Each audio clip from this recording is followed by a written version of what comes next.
know me, I have been in the dog training industry at this point for the last 15 years, and I've been working professionally with animals for a total of 20. I started my career as a veterinary technician, became a dog trainer, and then got the education and experience to become a certified dog behavior consultant. I've recently gone into business with a friend and colleague in Essex Junction. I'm currently working most of the time out of Dogs Rock. And I am still working with Homeward Bound and some other local rescues through my original business, A Click Away Training. Today, we are going to tackle the topic of reactivity. And I have to say that this is the number one reason folks contact me. And this issue has certainly skyrocketed since the pandemic. And there are lots of reasons for that we're going to get into. So to kick off, what is reactivity? The key here to understand is that reactivity in its simplest form is an overreaction to an external stimuli. And that external stimuli can be auditory, visual, tactile. Most of the time, I will say it is a visual stimuli, but certainly things like barking dogs are also an auditory stimuli. And then we have to break down, what is your dog reactive to? The most common thing is other dogs. And typically it's on leash or through a barrier like a fence, the window in the front of your house, being inside your vehicle. That confinement of some type is a big trigger. Secondly is people. So is your dog reactive to people coming to the house, seeing people outside the house on walks? I would say third is things that move quickly. So skateboards, motorcycles, bicycles, runners, squirrels, chipmunks, the list goes on. I had a dog, my personal dog, that was very fixated visually because she was deaf. So literally anything that moved would spark a reactive episode. And it was really challenging to live with. And that's one of the reasons that I specialize in this behavior. I've been there, I empathize. It's not easy to live with. A lot of people want to know, why is my dog reactive? And the truth of the matter is we may never know, especially if you have a rescue dog that came to you with that baggage of reactive behavior. We can guess. And so some of those guesses include genetics. Some dogs are just wired for reactivity, and that's because of either their breed background, so dogs that are especially prone to barking, like shepherds, guardian dogs, herding dogs, or their dog comes from stock that is wired for anxiety. So if mom was anxious and dad was anxious, and you combine those things together and end up with a litter of anxious puppies, it's highly likely that they're going to continue that trend and have anxiety-driven behavior themselves.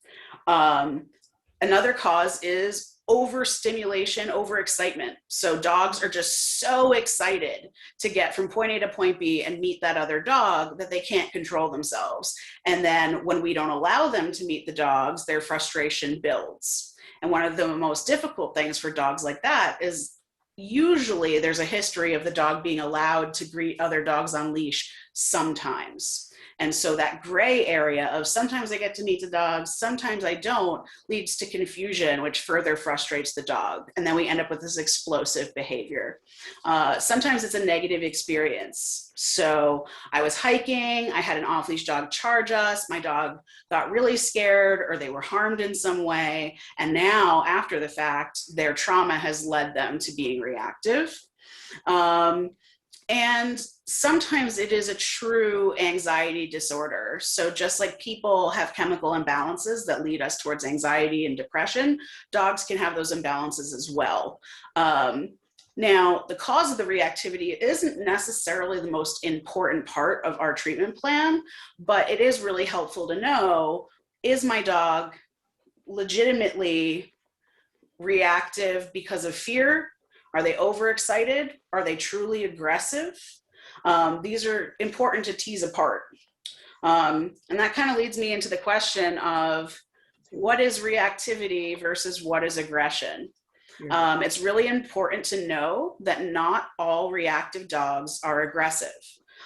This is a excitement or panic-based behavior, and when they're face-to-face with the other dog, there isn't actually any sort of negative interaction.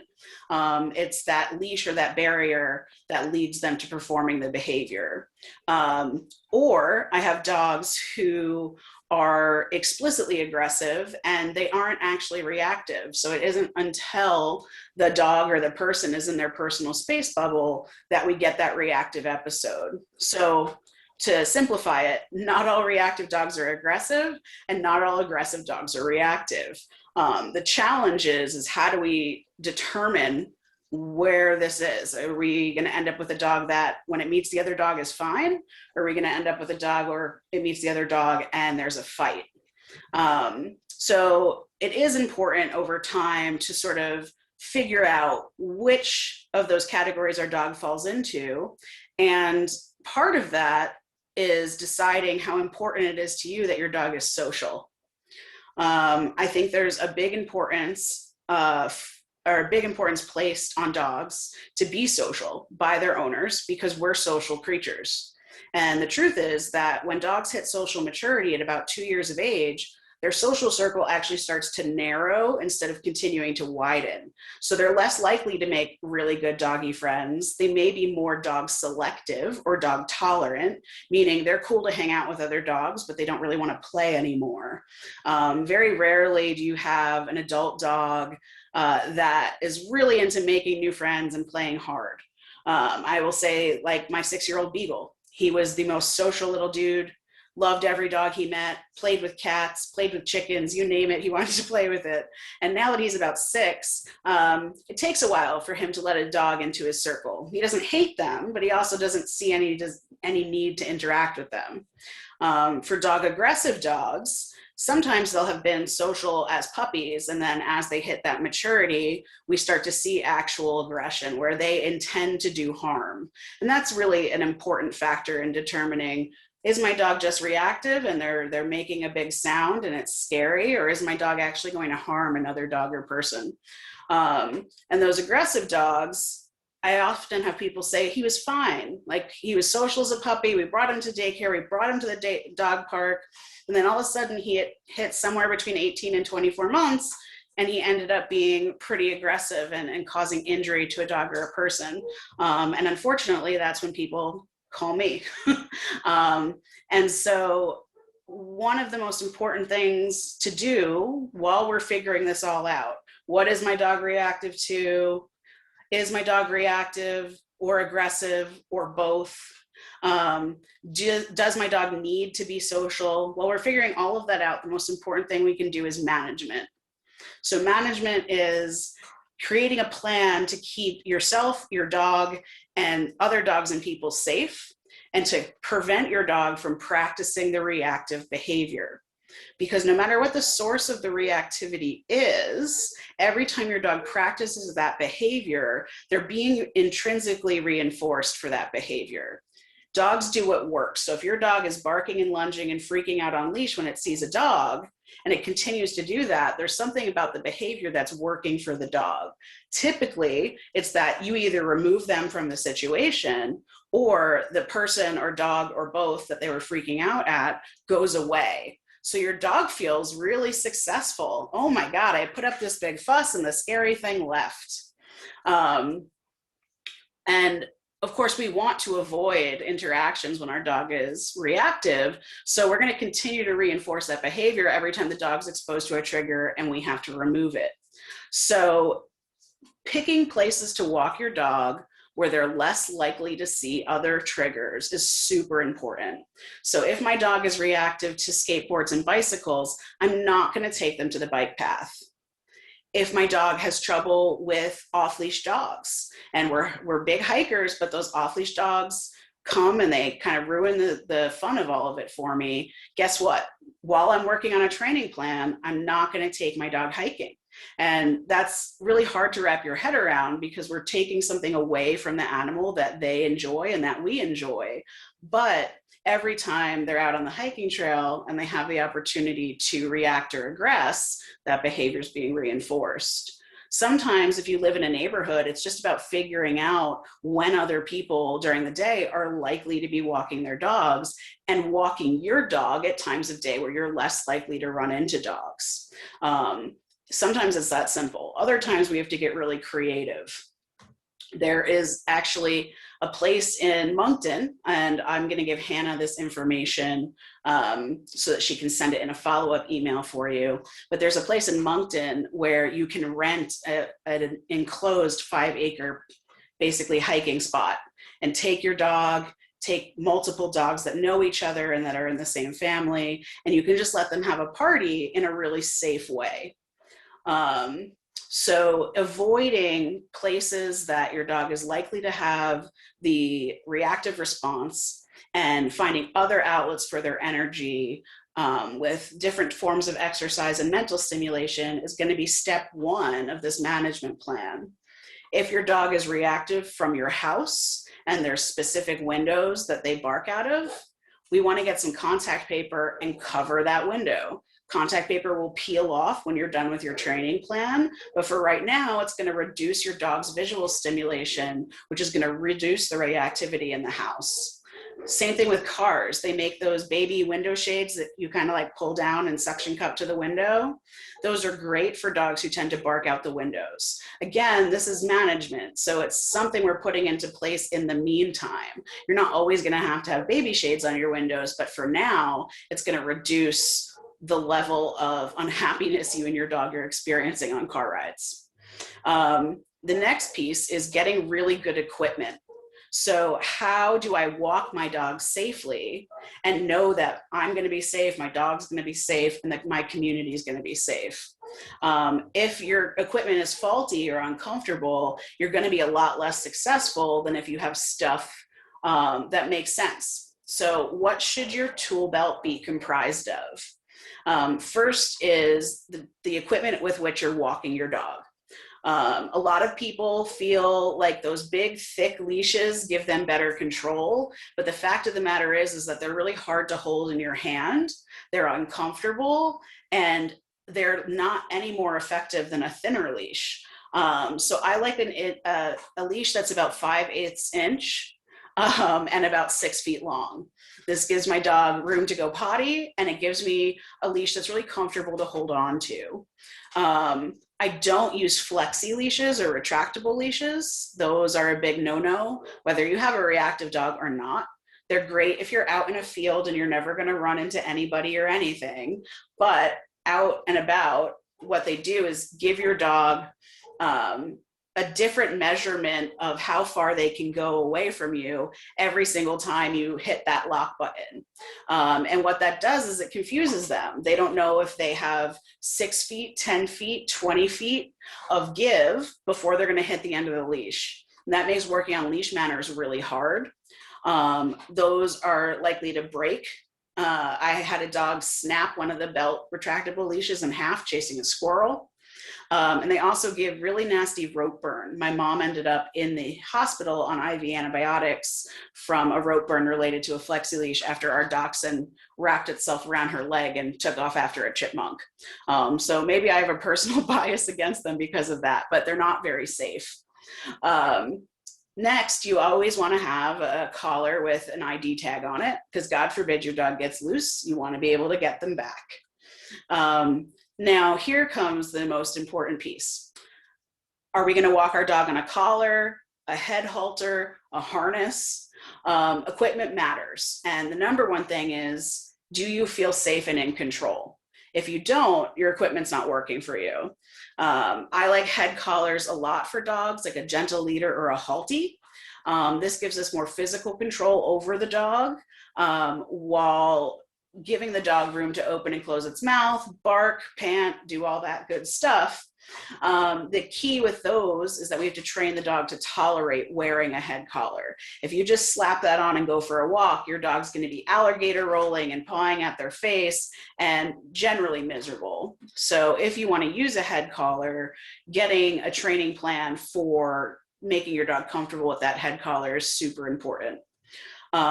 body harnesses would be my next preference. And there are some really good no pull harnesses out on the market. They are not all created equal.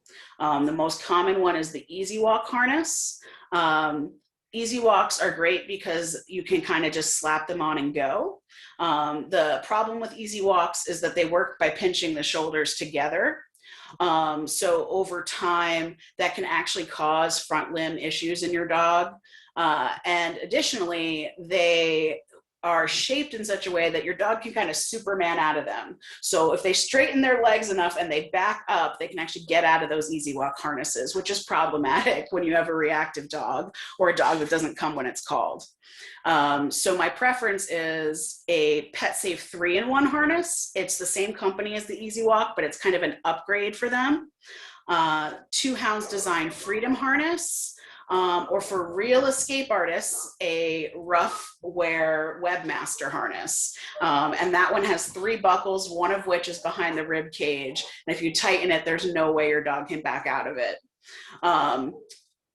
So I prefer the head collar or the body harness. Now, going back to your collar, what we're going to do is we're going to make sure that you have 2 points of contact so that your leash is still connected to your dog if one of your pieces of equipment fails, if your dog gets it off their face, if the buckle breaks. So I use a carabiner, a double-ended clip, but we want to connect one of the clips on the body harness of the head halter to the collar.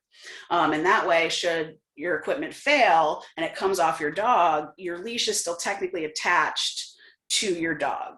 And for big, strong, reactive dogs, this is super duper important. I want to know that I can walk my dog safely and that they really legitimately can't get away from me.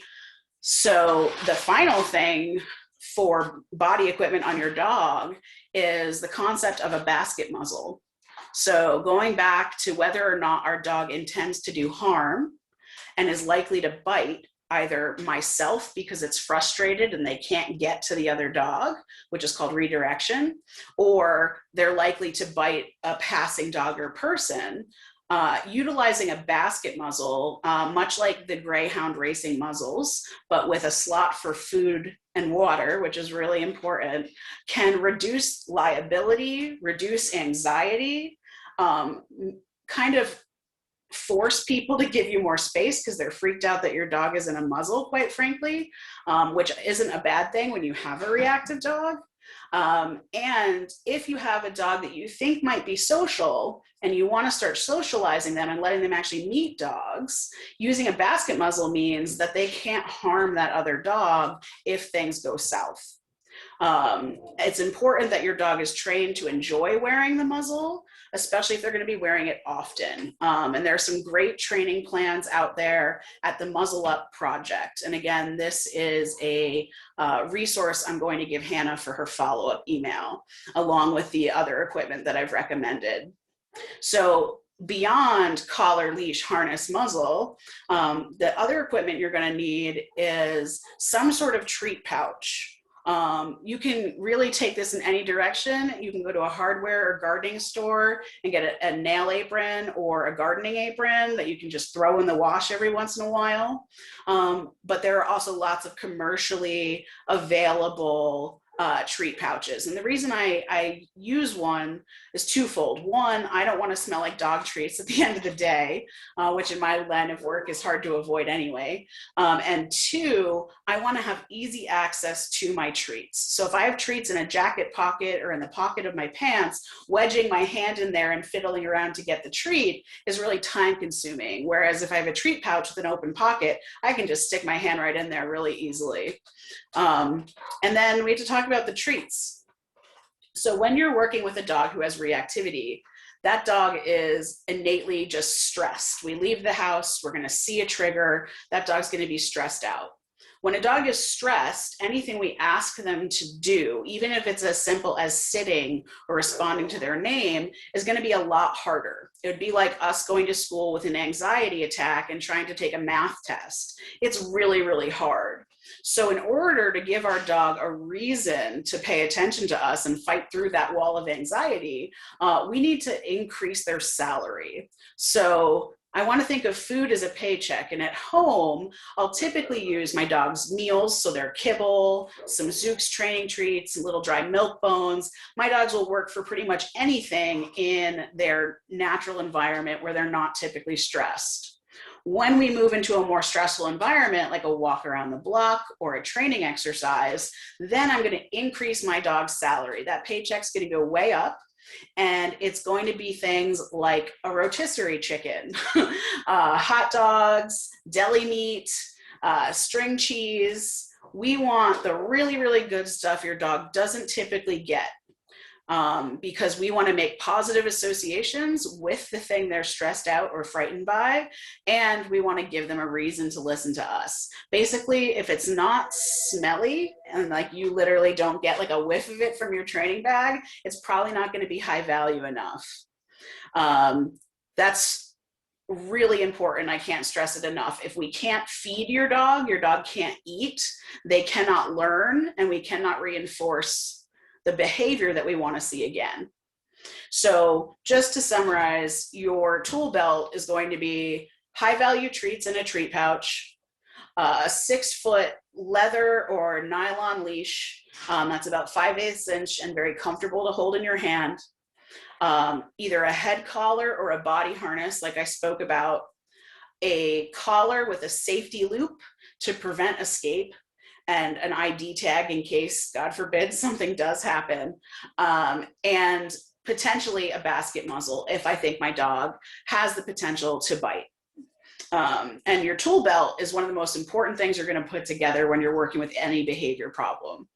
So once we have our management plan in place, meaning I'm walking my dog in places where they are unlikely to run into a trigger, I'm finding alternate forms of exercise, a flirt pole, a good game of tug, mental stimulation by using food puzzles, treat dispensers, training sessions. Once I've got all of that in place, my tool belt is on, I'm ready to go for a walk and expose my dog to their trigger. And this is where things get a little tricky. Your dog has what's called a threshold. And in dog training, a threshold has 3 pieces.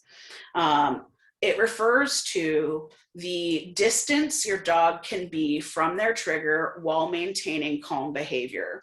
So does my dog become reactive at the distance of like a football field? If I see a dog 100 yards away, is my dog flipping out?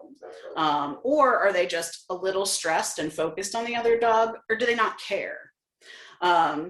Is it 50 feet? Is it 10 feet? Some dogs have to be in close proximity to the trigger to have a response. And some dogs are so visually oriented and get hyper fixated on something at a distance that even really far away, we start to see that reactive behavior. It's important for us to know what that part of the threshold is, what the distance is, so we can set our dogs up for success, and also so we can measure our progress. If I start out at a football field away, and during my training sessions over the course of several weeks, I'm suddenly 50 yards away, so I've halved that, that's huge progress. If I start out a football field away and I'm plateauing there, that gives me indication that I need to change my training plan. So that's part 1 of the threshold triangle. Part 2 is duration. So how long can my dog be exposed to its trigger before it has a reactive response? And for some dogs, the duration is a second. I see it, I lose my mind. For some other dogs, and I see this a lot, they're good. You're walking, they're seeing a dog, but suddenly everything's standing still and the dog isn't moving away, you're not moving yourself away, and the seconds are just ticking by. And all of a sudden your dog's been staring at the trigger for 30 seconds or a minute, and that's when they start to go nuts. It's because the duration of exposure was too long. And that's another really good way to measure our progress. If I go from 30 seconds duration to 2 minutes duration, I'm really headed in the right direction. And then finally, the third part of this triangle is intensity. So the intensity of the trigger, and that can mean number of triggers. So if my dog is walking past the dog park and there's 5 dogs playing, that's pretty intense versus walking past one person walking a dog. Is the dog barking? So if the other dog, the trigger, is making noise, that increases the intensity for your dog. It can also refer to trigger stacking. And trigger stacking means that your dog is seeing one trigger at a time, but they're happening back to back. And so I see a person with a baby stroller.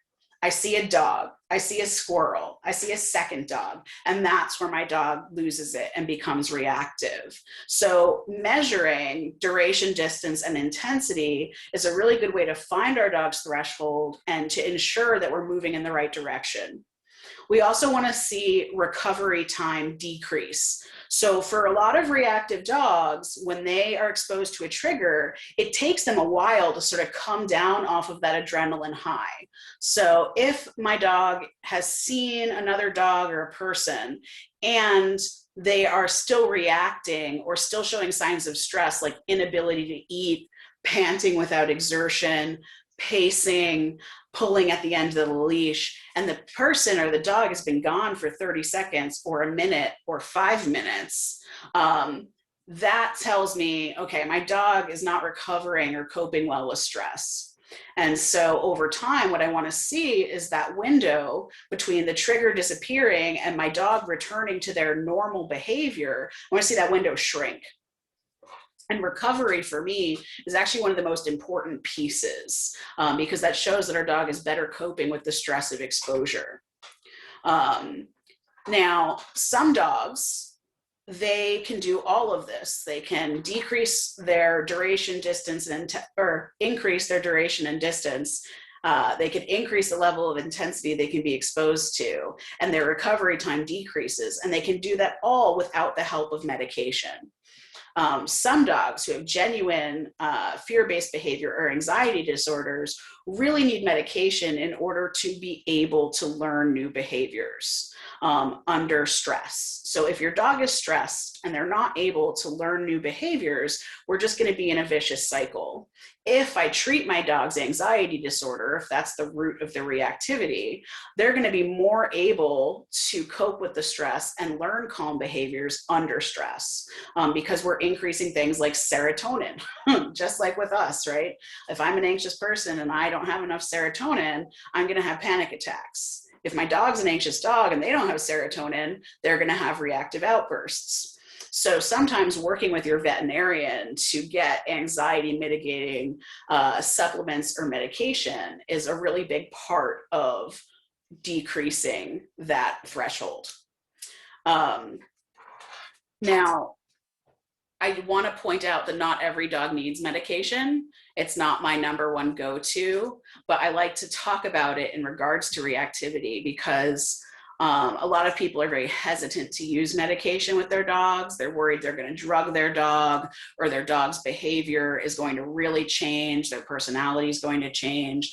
And I want to assure you that if you have a dog that actually needs medication, when they start those medications, you're going to see an improvement in your quality of life and theirs. They're going to be carrying around less stress. They're going to be more able to learn calm behaviors, and you're going to get to see the true them without this giant ball of anxiety vibrating around them. So if you have a dog that you think is genuinely anxious, don't hesitate to talk to your veterinarian about it and find out whether medication could help you in meeting your training goals and just improving the quality of life for you and your dog. When a dog has a reactive episode, they are producing stress hormones like cortisol and adrenaline. And it takes 2 weeks for those hormones to be fully excreted from their system. So if your dog is having reactive episodes every single day or even once a week, they're never completely flushing that cortisol from their system. And when a dog needs medication and they don't produce enough serotonin on their own, what happens is the cortisol actually decreases the ability to produce and absorb serotonin. So you're just fighting a losing battle because they're constantly exposed to this stress hormone, which is a natural steroid produced by the brain. And they're constantly exposed to it. They're living in a state of stress and they don't even have enough serotonin production in their body on their own to cope. So don't hesitate to talk about it. If you feel uncomfortable about it, or you're worried about it, you can check out fearfuldogs.com. My friend Debbie Jacobs, who's in Brattleboro, Vermont, she owns fearfuldogs.com, and she has a whole section about medication and whether or not it might be appropriate for your dog. So we've got our tool belt, we understand threshold, we've got a management plan in place. Now we're going to take our dog out into the real world and practice these better, calmer behaviors in theory. How does that work?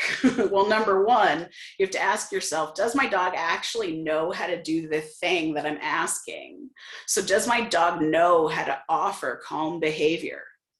And if they can't offer calm behavior, like at home or outside times that they're exposed to triggers, I'm never, ever going to be successful in asking for it in front of those triggers. So number one is training the behavior you want at home in a calm environment, making sure your dog really understands what you're asking, and reinforcing the heck out of that behavior. So your dog knows that it's going to be paid for those default calm behaviors.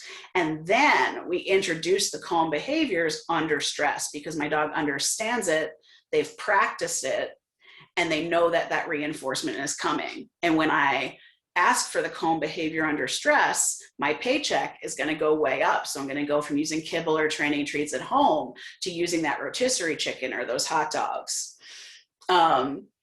Number two, when we take our behaviors out into the real world, is not just teaching our dog to be calm, but also making a positive association with the trigger.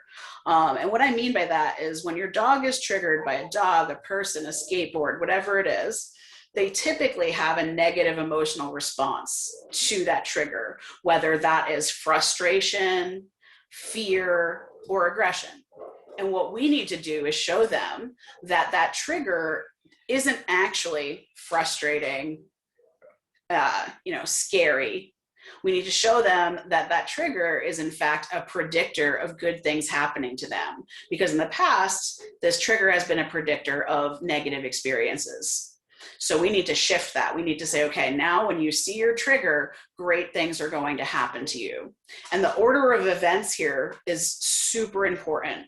So if your dog is eating because you see a trigger before they do, and then the trigger shows up while they're already eating, they're going to start to associate the food with the trigger, and food can actually become poisoned. And that's where we see difficulty accepting food out in public, is because they actually anticipate that when I'm eating food, something scary is going to happen.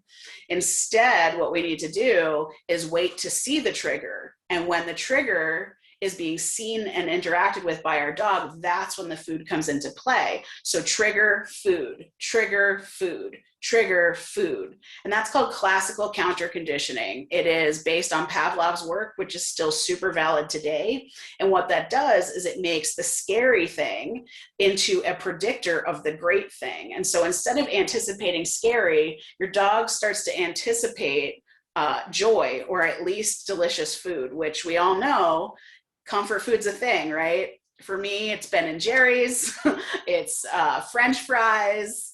But if I can take that positive emotional response that exists around food and pair it with something scary, the fear decreases and the happy anticipation increases. And again, you just really want to be cautious with that order of events. So when we're working through a reactive dog training plan, yes, we are going to teach calm behaviors like settling on a mat, giving eye contact with the owner. Sometimes I teach defensive handling techniques, especially for fearful dogs, and that can be going behind my body or in between my legs on cue. So I'm a physical barrier between my dog and the world. Teaching my dog a U-turn. So this is helpful whether you have a reactive dog or not. I'm walking down the street and I see a neighbor I don't really want to talk to. I just give my dog the U-turn cue and we're at a dodge, rather than having to drag my dog away from something they're interested in. And that U-turn is really helpful for dogs who are frustrated greeters. So those are the dog social dogs that are just really frustrated that they can't go and greet every dog they meet. And what we do is we walk them towards the thing they're excited about, And if they start to perform reactive behavior, we do a U-turn and take them away from the thing they're excited about. And so that's negative punishment. And what we're doing there is we're removing the thing the dog is excited about anytime they perform behavior we don't like. So this is not going to be effective or help you if you're dealing with true aggression or fear and anxiety driven behavior. It's only going to make it worse because it's an effective thing for them, right? So I'm reactive, my owner does a U-turn. I'm learning that when I'm reactive, I get space from the thing that's scary. Whereas if we have an excited dog, man, I'm excited to see this dog, I'm reactive, my mom does a U-turn, that stinks because I'm not getting closer to the thing I'm excited about. So this is where teasing apart your dog's behavior and its causes are really important.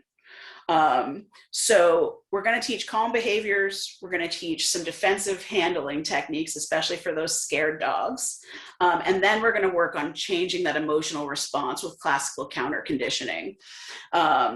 And again, that's pairing the presence of the trigger with food. And we want to be really careful we're not pairing the presence of the food with the trigger, because that's going to make the food into something negative for your dog. So order of events is super important. When we're working with these dogs, short, frequent training sessions are really important. A, that's how dogs learn best. And B, we don't want to allow our dogs to be exposed to stress for prolonged periods and further increase their cortisol production. So when I start doing outdoor training sessions with a reactive dog, I'm going to go out into the world where I'm going to see 1 or 2 triggers over the course of about 15 minutes. And then my training session is going to end. This means if you take your dog hiking and they're likely to see 10 dogs and you keep doing that, your training's never going to get further. You're going to be stuck at this plateau because you continue to expose your dog to a high number of triggers for a prolonged period of time. So short, frequent training sessions are going to get you way more bang for your buck, and they're going to keep you from being stressed out. So I want to just quickly touch on your stress levels, because obviously, as you all know, if you're living with a reactive dog, your quality of life is impacted by that dog's reactivity. What that can look like is I start to avoid social interactions because I don't want to, stop and talk to my neighbor with my dog because another dog might come by and then my neighbor sees my dog freak out, and that's super embarrassing. And embarrassment, I think, is a big factor here because nobody wants to have that dog in the neighborhood that everybody's avoiding. I think embarrassment is a big piece of what causes anxiety in us, is like this avoidance of our neighbors thinking less of us or our community members thinking less of us. And we also are worried that everybody's going to think we have a bad dog. Our dog isn't bad. Our dog is suffering from some sort of behavior disorder. So when we're anxious and we're constantly putting ourselves in situations that provoke that anxiety, our dog is going to say to themselves, mom smells funny anytime we go outside. And that's our cortisol and our adrenaline increasing. That changes our scent, which our dog will pick up on. She gets really tense and she holds the leash super tight. And she pulls me back from things. There must be a reason for that. There's a reason for me to be scared. And if mom's scared, I definitely should be. So your anxiety, your embarrassment, your stress can absolutely change your dog's perception of an environment. And again, that's why the short, frequent sessions are better, both for you and your dog. Now, I want to give you guys some resources. So obviously, I can't fix your dog's reactive behavior in 45 minutes of talking. What I want to do is give you some baseline tools. But moving forward, yes, that's it, Vicki. Moving forward, what is it that I can do? So one is finding a qualified trainer to work with. Obviously in COVID, there are some difficulties around this. A lot of us are offering remote consultations or outdoor sessions with everybody wearing masks. As vaccines roll out, things may get more available. Because of the pandemic, trainers all over the state and all over the country, frankly, are seeing a huge increase in requests for services. So you have to expect that when you contact a trainer, you're probably going to have to wait at least 2 weeks, if not a month, to get in for your initial consultation. It's worth the wait because having a professionally crafted training plan is going to give you step-by-step instructions to follow, which, having worked with a trainer myself prior to being a dog trainer, I know is super helpful. So aside from myself, a really good resource is vtdogtrainers.com. And this is a network of trainers that I've created all over the state who are certified in some way, whether that's through the Karen Pryor Academy, the International Association of Animal Behavior Consultants, which is where I have mine from, or the Certification Council for Professional Dog Trainers. Everybody listed on this site has those certifications, so I know they'll be able to help you with your reactive dog. A really great book to get started with is called Feisty Fido by Patricia McConnell.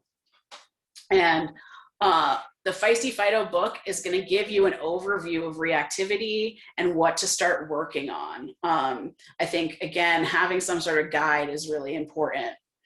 If you're a big reader and you like to digest big chunks of information, Click to Calm by Emma Parsons is the book on which my in-person reactive dog class is based. And it's a great read, but it is certainly like a book. So if you're not a big reader, it might not be the right choice for you. And I think another one is called The Midnight Dog Walkers, and it's written from the perspective of somebody who's been working with a reactive dog, hence they're walking their dog at midnight. It has a lot of great tips and tricks. And of course, you can always reach out to Homeward Bound or reach out to me. I may not be able to help you immediately. I may only be able to help you over Zoom, but there is help available, and a lot of that help is local. I think that's about it, and we're going to start taking some questions. At 12:22, the first question came. Emily, you ready for the first one? Mm-hmm. Christina would like to know, how do you tell if your dog is just making noise or is actually going to bite? So part of that is its history. So has my dog ever bitten before? Is my dog snapping while they're barking? And part of that is risk versus reward. So if I am concerned that my dog might actually bite, I'm definitely not going to let them walk up to the neighbor's dog without a basket muzzle on. And so going back to that muzzle concept, if I think my dog might be social, but I'm worried about biting, and I'm not sure if the noise is stemming from fear, anxiety, aggression, or frustration, utilizing a basket muzzle for structured introductions to other dogs can give us a lot of answers in a safe way. And you also have to ask yourself, how important is it to me that I know if my dog can be social or not? If it's really high on your list and you're having a lot of dogs in your life that you want your dog to interact with, the basket muzzle training and slow structured introductions to see if that's going to turn into aggression or turn into a bite is probably the way to go. If you are more of the mindset that you don't care if your dog actually has doggy friends, you just want to be able to walk them around the neighborhood, I wouldn't worry so much about figuring out if the dog will bite or not. I would really focus on changing my dog's emotional response and teaching new behaviors so that I can walk around the neighborhood without incident. So part of it is how risk versus reward, like I said. Awesome. Another member of the call said, my biggest concern is my dog wanting to greet people we pass on a hike by jumping up to say hello. Any advice? So utilizing a management tool like a drag line. So I imagine that this question is from someone who has their dog off leash on a hike. which that's a whole other conversation. But if you know you have a dog that's likely to greet others in an exuberant manner out on the trail, using a long line, so, you know, a 15 to 20 foot leash that you can step on or grab to prevent your dog from practicing that jumping, and then using, you know, some treats to have them sit before they greet people if the people want to be greeted by your dog. So part of responsible dog ownership, especially when it comes to off-leash dog interactions, is knowing that your dog is going to respond to you and recall from exciting things like dogs and people so that they can meet in a controlled manner. If you don't have great verbal control over your dog, utilizing the long line as a sort of intermediary step so that they can have off-leash freedom and you can have control and safety for others on the trail while you teach a polite greeting, is ideal. At what point in training do you start to consider medication? Are there training responses from the dog that make you think it's chemical? That's an awesome question. So when I do my initial consultation, there are times where I immediately understand that the dog is anxious by its presentation, so what it's doing during our consultation, or by its behavior history. And then I recommend talking to the vet right away. Most of the time, if I don't see those big red flags for anxiety, I start working on my training plan and I look at, over the course of, you know, a month, what progress I'm seeing or not seeing. So if I've been working with my dog with management, that classical counter conditioning, trying to teach new calm behaviors, if I've been doing that for a month and I'm not seeing a great deal of progress, or the behavior seems to be worsening, that's when I would certainly talk to a vet about medication. Thanks, Emily. I think you touched on this quite a bit, but I'm going to redo the question anyway. Linda said, to what extent does the person's anxiety and stress impact the dog's reactions? For example, if I see the trigger before the dogs do and anticipate the reaction, how much am I exacerbating the situation? That's a really great question. And the answer is you're probably exacerbating it quite a bit. So your physiological responses that often you're not in control of because it's a stress response in your end, like tightening the leash up to your belly or your chest, getting really tense, exuding those chemicals that your dog can smell in your sweat. All of those things can tell your dog that there is a great reason to be worried.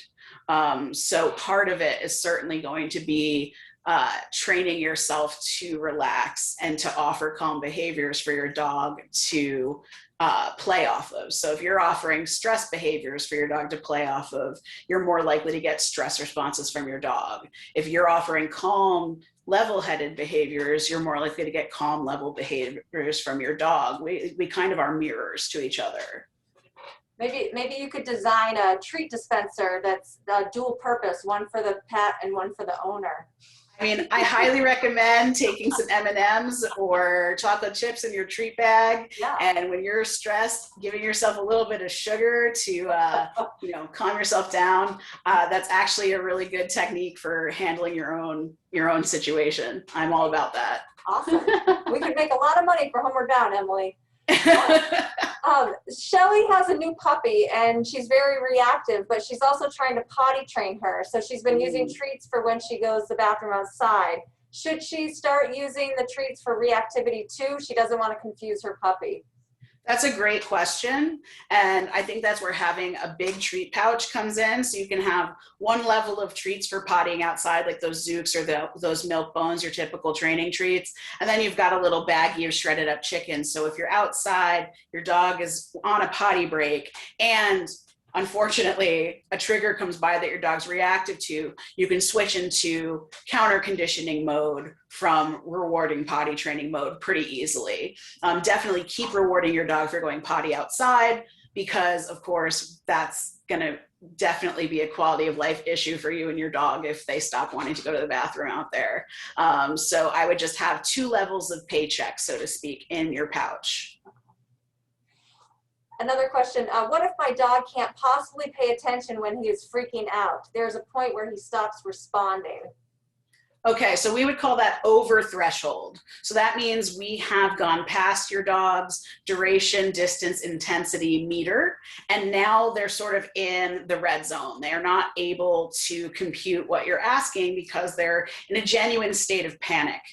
At that point, if your dog cannot respond to you, it's a get out of dodge situation. So that is turning and running in the other direction, getting behind a visual barrier like a car or a tree, holding onto your dog while crouching so that you're holding the harness, you're crouching on the ground, and your dog doesn't have the momentum to fling themselves at the other dog barking and lunging while letting the other dog pass.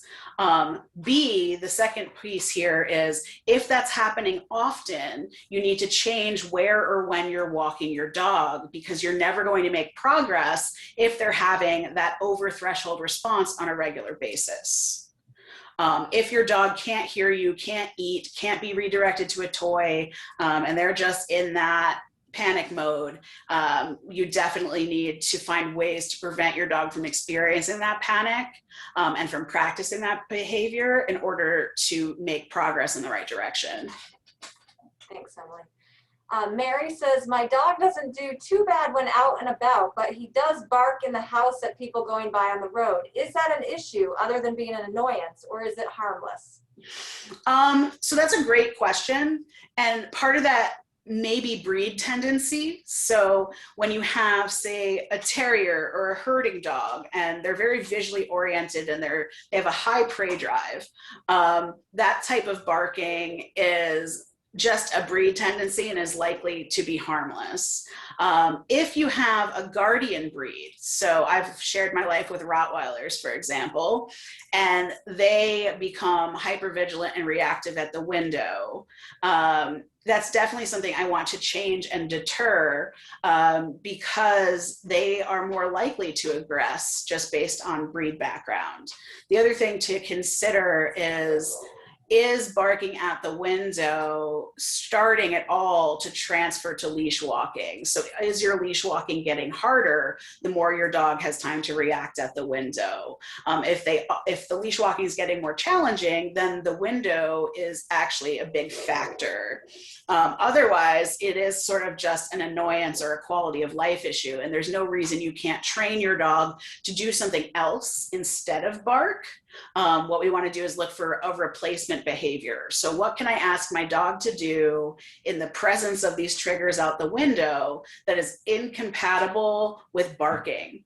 So I teach a lot of dogs to go get a toy on cue. So putting something in their mouth gives them something to do that's physically active, and it replaces the barking at the window. Or I teach dogs to go run and settle on their mat across the room so they're no longer staring at the window at the things to bark at. So there's a lot of nuances there, I think. A question on timing. Once the dog sees the trigger, do you start giving the high value treat then, or do you wait until he is actually reacting to the trigger? And then do you keep giving the treat until the trigger, for example, a bicycle, has gone by, or until the dog stops reacting? Awesome question. So you want the food to start as soon as your dog is acknowledging the trigger. And depending on the exercise you're doing, whether you're trying to teach the dog to just tolerate the presence of the trigger, or whether you're trying to get your dog to do a different behavior, it changes this answer a little bit. But typically the food bar is open so long as the trigger is present, and the food bar closes when the trigger goes away. And the important thing here is that you need to be consistent.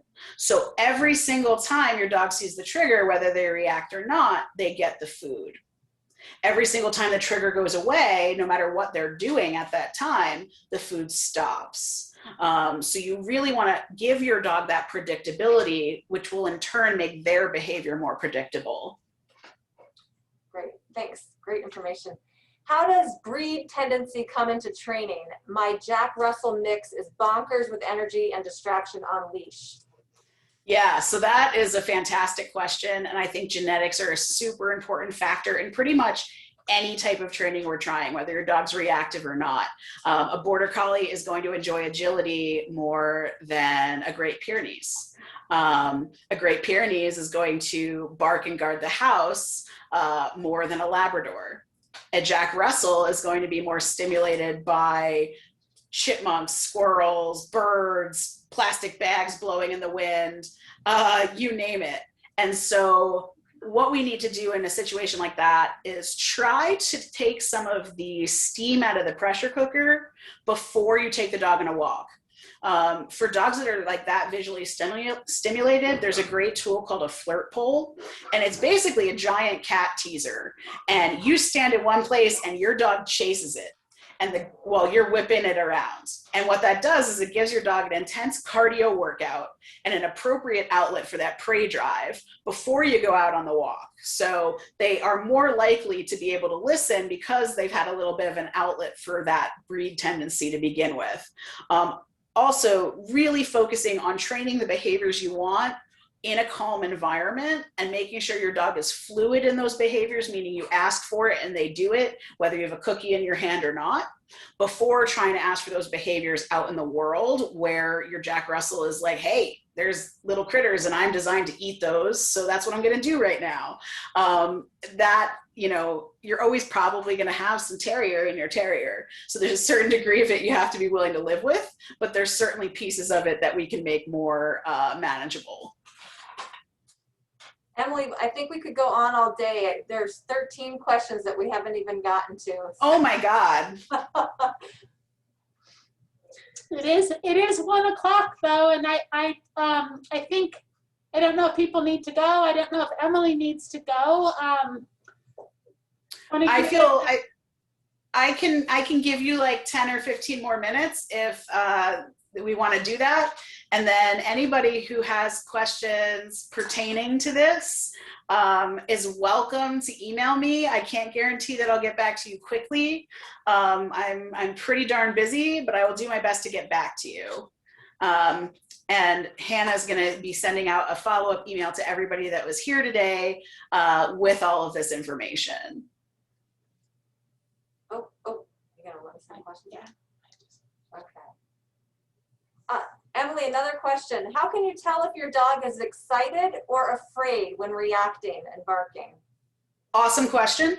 So this is a body language challenge. So what we need to recognize is that we're a verbal species, and so we expect dogs to communicate vocally, but much more of their communication is actually from body language. So when my dog is barking at something, I want to look at their tail, their ears, their mouth, and the way they're overall carrying their body. So not all tail wags are created equal. If my dog is barking and their tail is down and low between their legs, that's a sign of stress. If my dog is barking and their tail is way high up in the air, that's a sign of arousal, and that dog's actually likely to aggress or act in a predatory way. What I'm really looking for is happy barking with a midline tail wag, which is not really what we probably are seeing. Moving up the body, I want to look at the ears. So where does my dog typically carry their ears? And this is really different dog to dog because, as we know, dogs have a huge variety in ear set. So where is their natural relaxed ear carriage? When they're excited, do their ears come up and to the front of their face? Do they get a wrinkled brow? Do their ears do what I call the sexy ear, where they kind of fold back and the rest of the dog's pretty wiggly? Those ears can tell us a lot. Dogs that are scared will often flatten their ears, whereas dogs that are feeling predatory in some way will often get that really alert ear with the wrinkled brow. I want to look at their mouth. So it's hard when your dog is actively barking, but what we're looking for is a loose mouth. So if the corners of the mouth are really tight and the muzzle looks just overall tense, that's a big sign that we're dealing with fear or predation. I want to see a loose mouth with a tongue hanging out in between barks, and a dog that the rest of their body is in motion. If your dog is really stationary and still, while they're barking, or they're like pancaking to the ground and sort of climbing behind you, those are signs that your dog is really uncomfortable. If your dog is moving around, their tongue's hanging out, their tail's wagging sort of at the midline versus straight up in the air or straight down, those are signs of a dog that's just having fun. And the last thing is looking at their body carriage. So if a dog is front weighted, so their weight is in their chest, and their back legs are stretched out a little bit, that's a dog that is feeling very assertive. Whereas if your dog is back weighted, then they're basically all their weight's in their butt and maybe their head and their front legs are forward a little bit. That tells me that that dog is feeling really nervous and uncomfortable. There's some great body language resources out there. Lily Chin just came out with a book called Doggy Language. She's an illustrator. It's a picture book. It's really easy to get through. And I highly encourage all of you to study the body language. Is sit an acceptable, calm behavior? And is panting without exertion ever excitement, not stress? Sit is an acceptable, calm behavior if your dog isn't scared. So a lot of the times we're asking our dogs to sit or lie down in a stressful situation, and that puts them in a vulnerable position. So if your dog is actually fearful or anxious, they're gonna have a really hard time doing that more stationary behavior. So sometimes an acceptable calm behavior would be getting behind me, getting between my legs so they feel secure and they're stationary. It could be just looking at me. So if my dog is standing facing me, staring at me, I'm really happy with that. They don't have to put their butt down as long as they're doing something other than the reactive behavior. So I think part of it is your dog genuinely stressed and fearful, or are they just supercharged and excited? And as far as the panting without exertion piece goes, panting by itself doesn't necessarily tell me that the dog is stressed versus excited. I have to go back and look at all that other body language. So if my dog has what I call a spoon tongue, and so they have like this huge tongue that has sort of like a ladle at the base of it where it's hanging out, and they haven't had exertion, that's typically stress. Same thing if the tongue is back behind the teeth, so they're panting with an open mouth but their tongue isn't actually hanging out of their mouth, that's a sign of stress. If my dog's tongue is flopping out to the side and the rest of their body looks fairly relaxed, the panting is probably excitement. So there's an 11-year-old dog, appropriately named Barkley. Came as a rescue 3 years ago, went to Jim Warden's classes over a year ago, and is still barking at absolutely everything. Janet needs help. All right, so age is not necessarily a determining factor. I train old dogs here at Homeward Bound all the time. So don't listen to the old dog's new trick thing. It's not true. What is true is it's probably going to take your dog longer to learn the calm behaviors because they've been practicing them for 11 years. So the longer a behavior is practiced, the harder it is to get rid of. It's just like with us. If we're used to getting up and getting that midnight snack and we've been doing it for years and suddenly we're trying to be more conscious of what we're putting in our mouths, it's going to be hard for me to remove that midnight snack from my repertoire. Your dog has probably been barking at everything for 11 years, and now here we are trying to fix it. In my experience, Jim Warden's classes tend to be very big. There's many dogs at a time in that class. And for dogs who are reactive, that is what we would call flooding. So you may see success in that situation because there's so much stress going on that your dog's behavior is suppressed. But outside of that really stressful situation where there are like 10 other dogs, your dog goes back to their default behavior. So getting your dog either into a smaller class that's tailored to reactive dogs, or working with a trainer to just develop a step-by-step plan is probably how you're going to have the most success with a dog at 11 years of age, but there's no reason we can't change it. Kathy has a hound that reacts with squirrels and chipmunks. She's wondering if that is a breed tendency. 100%. I live with a beagle. I understand the barking at things, and certainly barking at any sort of critter, if you have a hound, is a very common behavior. That doesn't mean we can't insert a calmer behavior into that scenario to replace the barking. but it's certainly going to be harder to replace the barking of a beagle or a coonhound than it is a Labrador or golden doodle. So breed tendency is a factor, but we can still work on it. All right, home stretch. We have one more question. Over time, my dog has learned to tolerate dogs walking by, but when we're out hiking, we encounter dog owners who let their dogs run loose. My dog goes over the top when a loose dog, no matter how friendly the intention, runs up to greet her. Yeah, so this is sort of like the bane of my existence as a dog trainer, because my clients work super hard, their dog's making huge improvements, and then there's the my dog is friendly person whose dog is just running around off leash and is not under verbal control. And I encounter that with my own dogs all the time. My wife and I are avid hikers, and I yell up the trail, hey, please call your dog. And for whatever reason, those folks feel like that's just not necessary, or the dog isn't actually trained to return to them. So I do carry a product called Spray Shield and a product called Pet Corrector. They're not products I use for training, and that's really important. I'm never spraying my own dogs with these products. But if I have a dog that is rushing into our personal space bubble, there's not an owner in sight, or the owner's not responsive, I'll use either the compressed citronella, which is the Spray Shield, or the compressed air, which is the Pet Corrector, to sort of startle the other dog and prevent it from really encroaching into our space. And then that gives me time to get out of dodge. It's going to be really hard for your dog to respond appropriately if the other dog in this situation is just out of control. So sometimes I step into the situation and try to control it a little bit.